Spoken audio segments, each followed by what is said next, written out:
Ah, Sweden, the land of pine forests, lakes, wooden cabins. Think of Sweden, and you probably think of moose, meatballs, maybe IKEA. Probably IKEA. Or Volvo. You probably don't think of Shaolin monasteries, Buddhist statues, and kung fu schools, or a 200-strong army of terracotta soldiers. But bizarre as it sounds, that's exactly what you'll find in the Älvkarleby municipality, around 150 kilometers from Sweden's capital of Stockholm. This is Dragon Gate, one of the strangest ghost towns you're ever likely to encounter. Because although this was imagined as a meeting place for Chinese and Swedish culture, and although it has the terracotta army ready and waiting to welcome guests, nobody's there. In fact, the site of Dragon Gate has been cursed by a string of bankruptcies and bad investments dating back to the 1980s. Owner after owner has come and gone, while its echoing buildings remain eerily empty, built for crowds that never came. In Uppsala County on Sweden's east coast, Älvkarleby is known for its fishing waters, which attract anglers from all over Europe. Here, the Dal River flows down to the sea, creating waterfalls, rapids, and islands on its way. For travelers on the European route E4 highway, it's a great destination to stop off, get outside, and spend some time in nature. You can walk, you can kayak, you can even go on horseback tours. And I know what you're thinking. A motorway hotel would be handy here, a place to rest, recharge, and explore the local area. Well, someone else had that same idea back in 1986 when the company Astana, which was really owned by the Älvkarleby municipality, built Hotel Älvkarlen. Affectionately known by locals as Sweden's toilet, it was tacked onto the same complex that already housed a restaurant and information center built 2 years earlier. The hotel's appearance was distinctly municipal, with a pretty heart motif doing little to soften its slab-like image. Despite this, local politicians hoped to capitalize on its placement to draw tourists into Älvkarleby.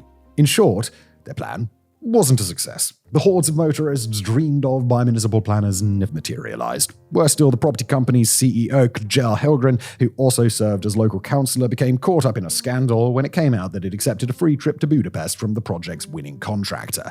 Helgren was forced to resign and was later convicted and fined for taking bribes.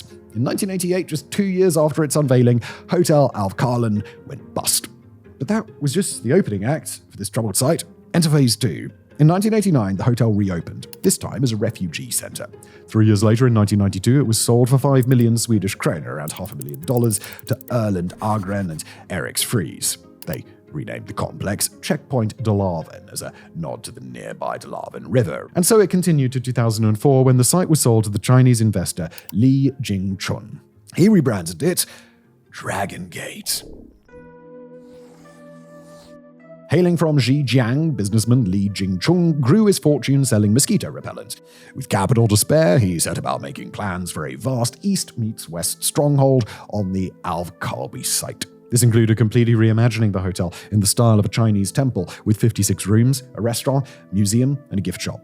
The complex would also include replicas of the Great Wall of China and Tiananmen Square. If you're thinking that the Chinese-Swedish fusion feels strange, well, you're not alone. With over 4,000 miles or 6,500 kilometers between their capitals, Stockholm and Beijing, the two countries aren't ones that normally match up in our minds.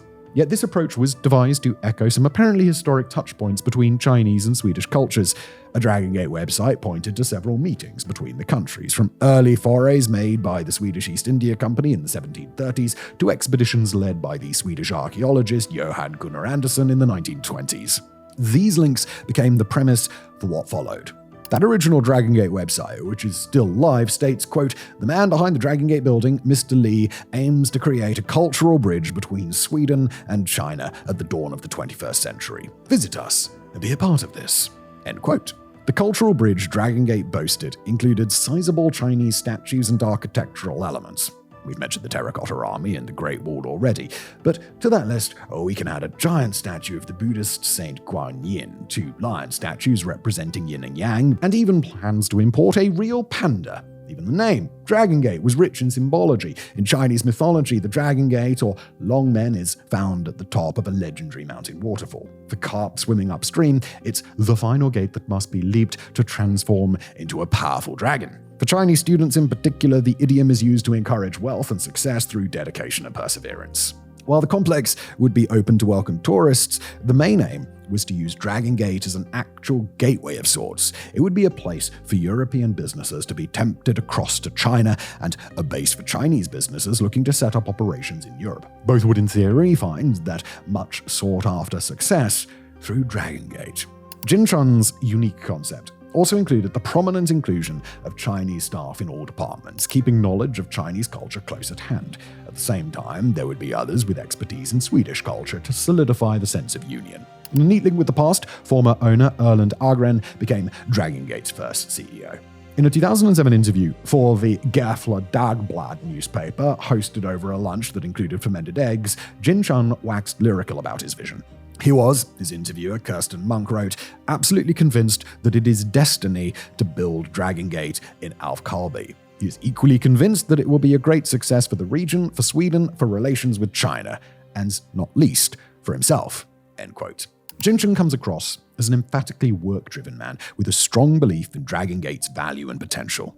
Now, this time, the project was celebrated as one that would hugely benefit the region. Jingchun was even invited to dinner with the king at the Royal Palace in Stockholm. However, the build had its fair share of skeptics. In an interview, Lars Skitt, a former municipal councillor, commented, "It was an exciting project. He, Jingchun, had a few ideas, but in retrospect, you can see that he wanted to move money to Europe. That's what it was about." And if Jingchun wanted to move his money, Sweden was only too happy to take it. As Erik Hemstrom, former municipal architect at Älvkarleby municipality, said, "You don't say no to someone who wants to invest, and you don't say no to 60 Chinese people." The project also gained support from Invest in Sweden, now called Invest Sweden, an agency created to encourage foreign investment in the country. As well as bases in Stockholm and Gothenburg, Invest in Sweden had offices in Japan, India, and China, placing people on the ground in those countries to encourage projects just like this. Dragon Gate was one of around 130 annual investments made. Interestingly, another agency-backed project was the China-Europe Business and Exhibition Center. This was planned as a sort of wholesale market where foreign companies, mainly from China, could rent space to show off their products. Alongside this, there were plans for a 4-star hotel, restaurants, 300 apartments, and a spa, with promises of 800 new jobs coming Sweden's way.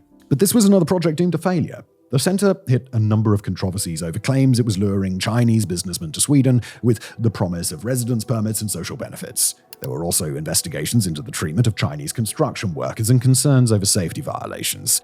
This is a theme that we will definitely be returning to in a few minutes. Now, in autumn of 2008, the project finally fell apart due to unpaid debts. A year later, the company behind it, Fandegrum Group AB, filed for bankruptcy. This wasn't a great sign for Chinese developments in Sweden, and the center wasn't the only build raising eyebrows. Jingchun had a comprehensive vision for Dragon Gate, but bringing it all to life wasn't so easy. The project was barely off the ground before it ran into some serious pitfalls. Construction work began not long after Dragon Gate's 2004 purchase, with a giant Buddhist statue distracting E4 drivers by 2005. With this erected, the first phase encompassed the building of Dragon Gate's museum and cultural center. According to an early press release by Invest in Sweden, work was due to be completed in October 2007. But just 2 years into the project, cracks began to show. In 2006, Jingchun's building firm Latap AB was hit with a 1.1 million krona fine after repeated inspections of the site by the Swedish Work Environment Authority, which uncovered major safety issues. These were centered on the use of a construction elevator by workers. Swedish authorities had already vetoed the elevator's use in a previous inspection, branding it unsafe, but on returning, they found the restrictive seals had been removed and the equipment was again in operation. Work Environment Inspector Lars Nordstrom was on the warpath, threatening that the authority would pursue the dangerous practices as vigorously as it could. Quote, "We will possibly contact the Swedish Migration Board and question the workers' work permits. We don't think they should be able to act like this." But act like it they did. In total, Nordstrom's team banned operations 4 times during 2006, prompting the exasperated official to declare it the first case it witnessed of its kind in his 30-year career. In December, the newspaper... Good lord, it's on the screen now. There's no shot I've tried to pronounce that nightmare, Swedish people. I'm sorry. But that newspaper awarded Dragon Gate the dubious badge of Sweden's worst construction project. Chinese workers had been brought in especially for the job, with Jingchun praising their time-honored skills and expert knowledge of Chinese construction styles. But inspections found that these workers were operating in conditions that fell far below Swedish standards. For one thing, they were reportedly earning just 17 kroner per hour. That's about $1.80. That figure was later negotiated on their behalf to an hourly rate of 130 kroner, or $13.74. The newspaper pointed to an argument that cultural differences informed the on-site practices, but these didn't hold much truck in a tightly regulated environment such as this. In his interview with Kirsten Monk, Jingchun waved away the controversy, saying, "Today I can state that it is ignorance on our part that has led to these conflicts. Now we want to correct the whole thing, adapt, and follow Swedish regulations." Now the ceasefire wouldn't last. Bad publicity began sticking to Dragon Gate like dust on a demolition site. In May 2008, reports circulated that parts of the complex had been built without planning permission. This rather dampened the mood when just a month later the project's first phase was completed and Dragon Gate's museum opened to the public. There, visitors could see a replica terracotta army sourced through the museum's links with a partner museum in Xi'an. These made up just part of an exhibition about China's first emperor, Qin Shi Huangdi. Another exhibition featured the world's longest wooden relief displayed in a 160-meter-long arcade. Holy shit, that's massive. The opening became a very brief hiatus in Dragon Gate's otherwise troubled trajectory. In 2009, its new CEO, Jonas Johnson, resigned after just a year when the promised hotel didn't open. Alongside this, the Älvkarleby municipality was forced to file 8 police reports against Dragon's Gate. These included claims that the workers had been burning and burying environmentally hazardous waste. The following year, several of the companies involved in Dragon Gate, including Latep AB, which had recently changed its name, filed for bankruptcy, effectively halting development. The environmental cases were later closed, and those whopping fines from the Swedish Work Environment Authority would never be paid. Instead, a new company named Eastern Expo Center took over the site's tourism and cultural operations. A fresh CEO, Kenny Lee, was appointed. However, the much-vaunted construction work had massively slowed. Despite all of this, the minds and money behind Dragon Gate were still trying to drum up good publicity. On a freezing cold December day in 2010, a journalist from Sweden's Gefle Dagblad was invited for a private tour of the site by museum and conference manager Henrik Sundin. Reading this now is slightly uncomfortable, as Sundin leads his interviewer around the deserted site. Quote, "We will reopen when the hotel is up and running, but I don't really know when that will be." End quote. As they reach the Chinese restaurant, completely empty at lunchtime, Sundin explains that it's the low season. He says, "In the summer we have 1,000 to 2,000 guests per day." A date of summer 2011 was later mooted for the hotel, but with the vague qualifier that this was an intentionally long-term project. 2 completed rooms featured lavish golden wallpaper and hand-carved beds. A stateroom slated for use as a meeting and event space was similarly decked in gold with a gleaming marble floor. Yet from the elevator, the journalist wrote, it was still possible to see the blue-plastered sheet metal of the original hotel. All that grandeur was just a facade. Things continued in this strange, semi-closed vein for the next few years. Despite a couple of false starts, the hotel never opened, and diners lucky enough to find the restaurant's staff often had the place to themselves. Dragon Gate became a destination for the curious, described as sad, bizarre, and almost amusingly bad.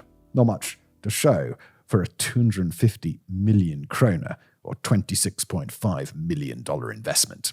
Far from being a cultural landmark, Dragon Gate had become a horribly embarrassing millstone. Even Jingchun and Sundlin's sunny optimism couldn't hold out forever. In August 2018, after almost a decade spent on hiatus, Dragon Gate was sold. The new buyer, real estate company Sisyphos AB, reportedly paid 25 million korona, about $2.6 million.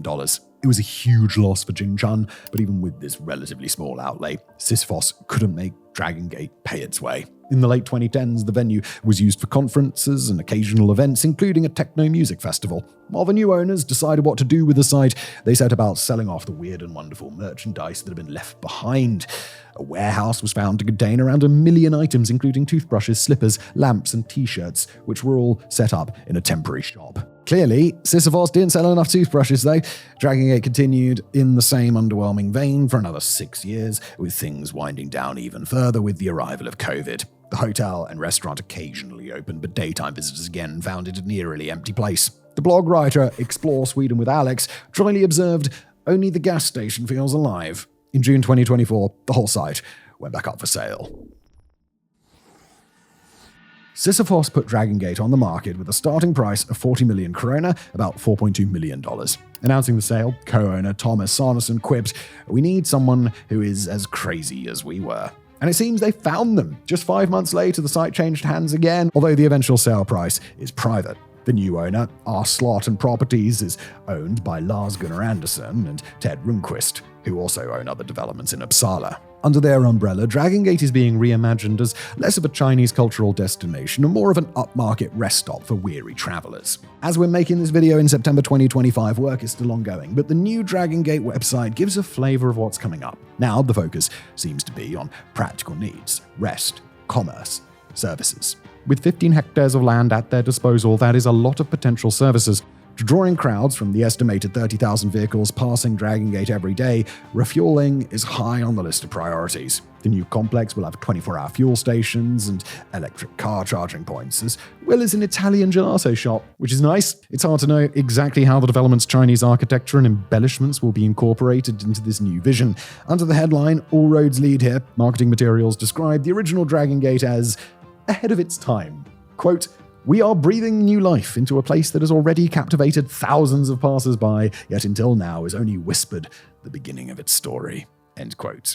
Elements of the original are still firmly in place. For now, at least, the museum and its terracotta army are staying, and the hotel facade remains visible. But there are also plans to build here on a bigger scale. A sustainable heating system powered by wood chip boilers is now under construction, with the potential to heat 35 to 40,000 square meters of new buildings. This heating plant will be housed in a wing-shaped glulam, that's glued laminated timber building. Alright.